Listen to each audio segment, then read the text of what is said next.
कल ही मुझे पता चला महर्षि पराशर की भूमि मंडी में कल राजस्व विभाग जो है,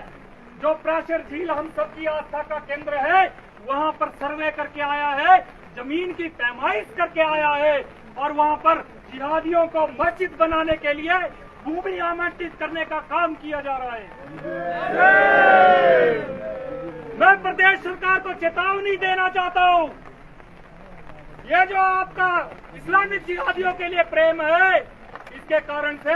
हिमाचल प्रदेश को इस्लामिक जिहाद की आग में हम भेंट करने नहीं देंगे। और यदि नहीं चलेगी, नहीं चलेगी, नहीं चलेगी, नहीं चलेगी, नहीं चलेगी। और यदि हमारे तीर्थ स्थानों को अपवित्र करने का काम करने का यदि दुस्साहस किया गया तो हिमाचल प्रदेश का संपूर्ण हिंदू समाज इसका प्रतिकार करेगा और उचित भाषा में जवाब दिया जाएगा। मैं एक सरकारी नौकर हूँ, छाती ठोक करके बोलता हूँ, पिछले 6 महीने में जब से सरकार आई है, विभागीय जांच कम से कम 5 बार हो चुकी है मेरे ऊपर। और जब उन विभागीय जांच में कुछ नहीं मिला तो बिलासपुर के वरिष्ठ पुलिस के अधिकारियों ने बार बार फोन करके मुझे धमकाने का काम किया और मुझे बताने का प्रयास कर रहे हैं कि आप ऐसा मत करिए। मनोहर लाल कटना था, कट गया, अब उसको बता करके क्या होगा। मैं ऐसे अधिकारियों को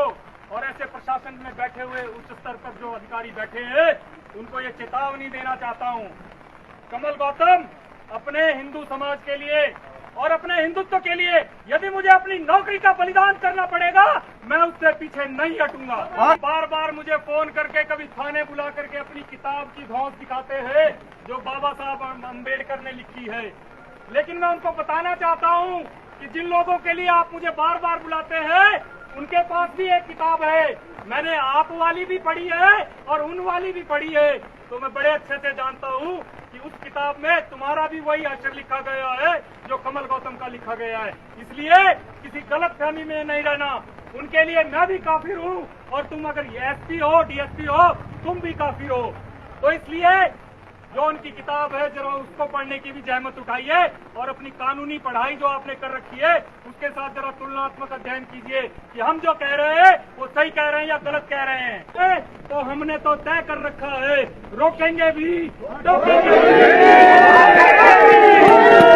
हमारा स्थानीय मुसलमानों से कोई वैर नहीं है, मैं पहले भी कह चुका हूँ, स्थानीय मुसलमान शांति से रहे, हमें कोई दिक्कत नहीं है। लेकिन ये जो बाहर से आने वाले कठमुल्ले, ये जो जमातें आ रही है, उनको ये जो शेल्टर देने का काम कर रहे हैं, ये हिंदू समाज स्वीकार नहीं करेगा और इन मुल्लों को यदि उनके साथ खड़े होते हैं तो उसी भाषा में जवाब दिया जाएगा जिसको ये समझते हैं। एक मस्जिद से निकल करके 2 मुसलमान लड़के एक ट्यूशन जाती हुई बच्ची को मोलेस्ट करने का काम करते हैं, उसका यौन शोषण करने का मस्जिद के सामने काम करते हैं। मैं हिमाचल प्रदेश में चेतावनी देना चाहता हूं आज बिलासपुर में खड़े होकर के, यदि किसी मस्जिद मदरसे के बाहर किसी हिंदू बेटी के साथ इस प्रकार का व्यवहार करने का दुस्साहस किसी ने किया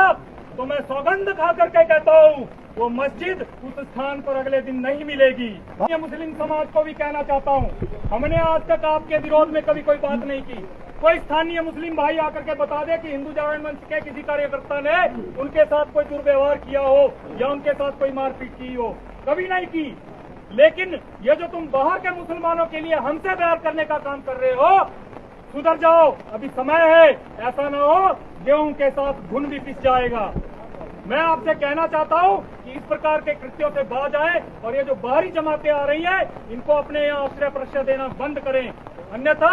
जिस भाषा में तुम समझोगे उसी भाषा में समझाने के लिए हिंदू समाज तैयार खड़ा है। आपको भी ललकार के कहना चाहता हूँ, तुम्हारी गली मोहल्ले में कौन आएगा कौन नहीं आएगा ये तुम लोग तय करोगे, कोई एसपी या डीसी तय नहीं करेगा। सिम कार्ड जो है फर्जी नामों पर दिए गए हैं, आप कल्पना करिए किस प्रकार का गोरख धंधा यहाँ चल रहा है और हिमाचल प्रदेश और बिलासपुर की जनता की सुरक्षा से किस प्रकार का समझौता हो रहा है, ये सोचनीय विषय है। और जिला प्रशासन की बात मैं अपने समाज से करना चाहूंगा, ये जो बाहर से लोग आ रहे हैं थोड़े से किराए के लालच में इनको दुकान और मकान देना बंद कीजिए, ये आपकी बच्चों की सुरक्षा के साथ बहुत बड़ा समझौता है। आप बताइए क्या 4,000 5,000 किराए से ज्यादा आपकी बेटी की इज्जत है, या वो किराया आपके लिए ज्यादा है? तो एक बार विचार करिए और अपने लोगों को समझाने का प्रयास करिए और सभी पंचायतों में ये सुनिश्चित करें, जितने भी चुने हुए प्रतिनिधि हैं उनसे भी मेरा निवेदन रहेगा कि अपनी अपनी पंचायत को ये सुनिश्चित करें कि कोई बाहरी व्यक्ति बिना परमिशन के, बिना पंचायत की अनुमति के आपके क्षेत्र में ना तो रह पाए और ना व्यापार कर पाए। कमल भाई जी को जय श्री राम। जय श्री राम, जय श्री राम। कमल भाई को